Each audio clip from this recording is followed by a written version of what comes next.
I would hate to have been a pro band in that club. The Northern club scene is a very, very tough place to learn your trade. But once you've done the clubs, you can play anywhere on the planet. And what do they throw if they don't like you?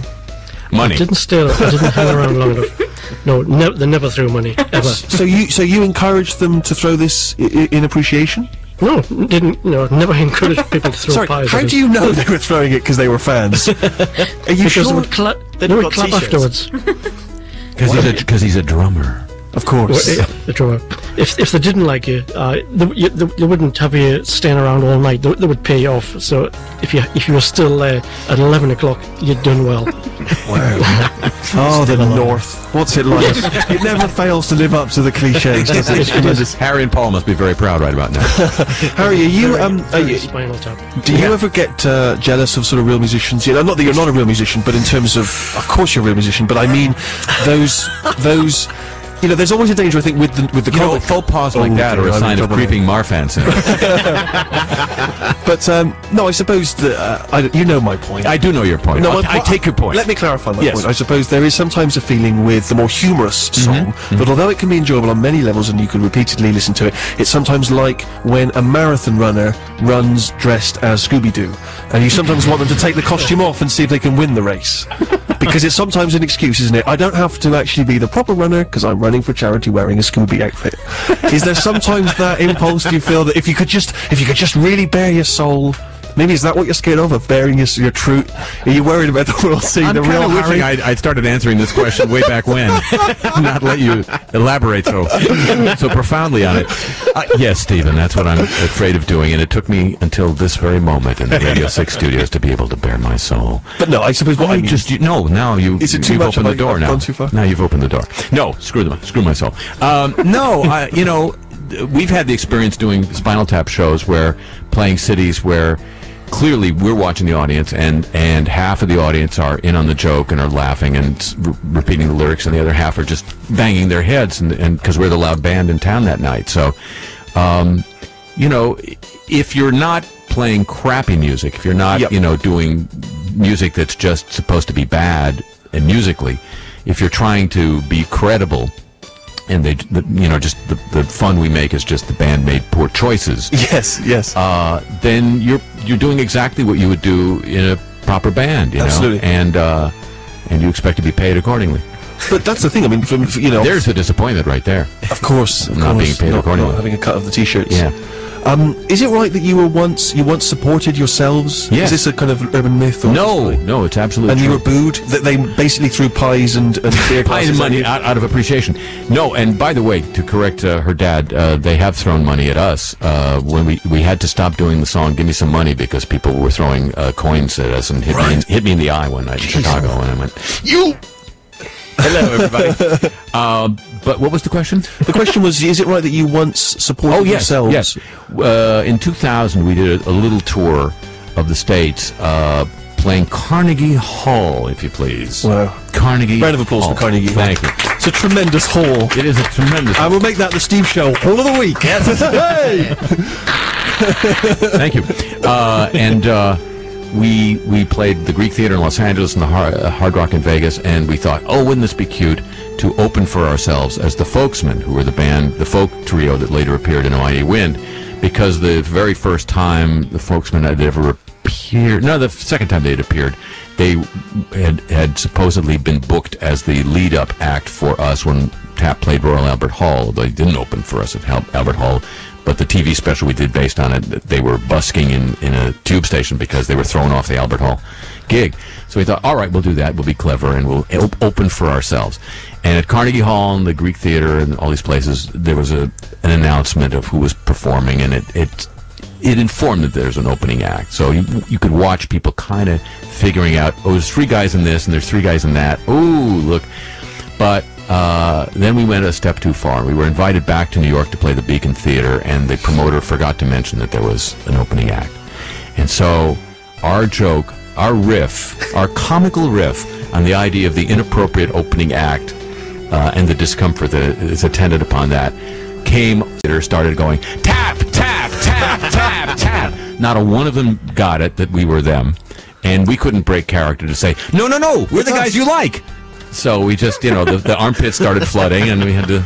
That's extraordinary. Oh, yeah. And you just kept going, or did you get off early? No, just kept going. And was it amusing you inside? No, it was humiliating. It was mortifying. That's the point where, when you do the joke about the thing, and then you end up experiencing the thing. Right. Yeah. I used to do you're now your own agent, and that's so sad. Well, I used to do a stand-up routine in which the act was that I was a aggressive, arrogant comedian from the West Country, and that was my act, and I would come and I would be angry with the audience. And I played a gig in the West Country, and they thought this was real.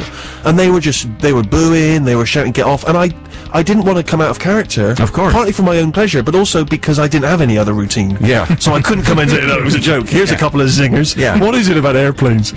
So, I just had to take the humiliation. And it was humiliating. It's terribly humiliating. Yeah.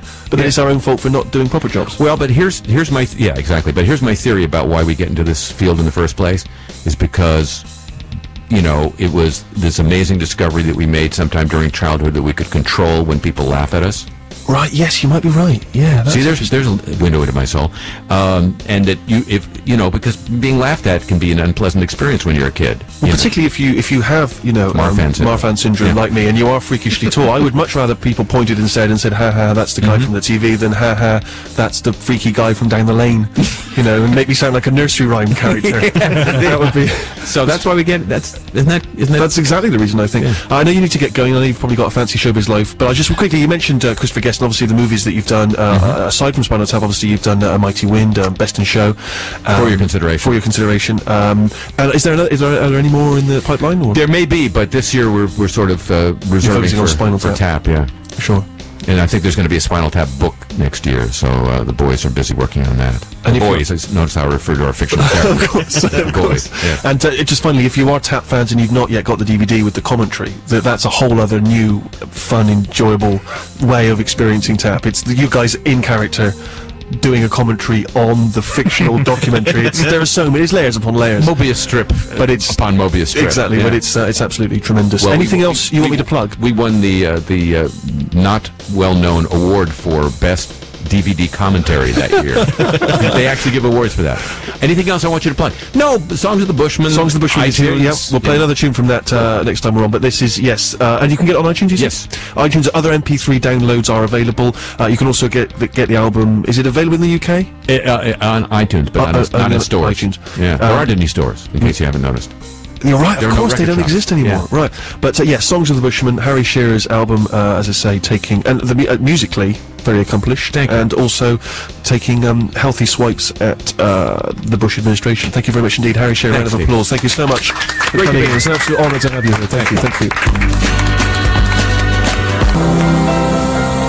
Out on March the 9th, that's The Travelling Band and Desolate Icicle. Before that, Glenn Campbell from a new Greatest Hits compilation, Dreams of the Everyday Housewife. So Harry Shearer, he is gone, but do not fear, Harry and Dan.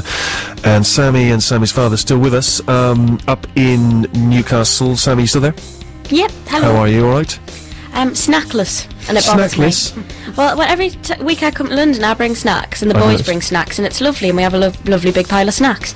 I forgot to bring any today. My parents didn't bring any. It's just a snackless environment. It's weird talking to you without being able to see you. It feels more like sort of interviewing you. It's difficult. I don't feel as connected to you. Oh, I'll give you a hug next time I see you. Thanks. So yes, for those of you that are not regular Steve Show listeners, we've always been quietly fascinated and yet deeply intimidated by Sammy's fathers. That's why we've kept him. How many miles are we talking here? Oh, at least 300. Oh, thank goodness. So yes, and so we were just probing him for various stories from his life, and we've got a true or false going. Give us another one, Sammy. My dad once played in a band where the bassist nearly died on stage. Wow. Nearly died on stage. They all sound feasible. Yeah, they do. After you started with the live in a car thing, everything seems possible, doesn't it? It does. Yeah. Is this natural causes or some sort of attack, or could it be a giant pie coming at him? It was kind of the band's fault. That makes it sound like or it was it's true. an electrical incident, surely. Right. Your father was so desperate for the lavatory, but he did not want to leave the drum kit, that he weed all over one of the electrical sockets, and it almost killed the bassist. Close but no biscuit, Dad. No, that was another band.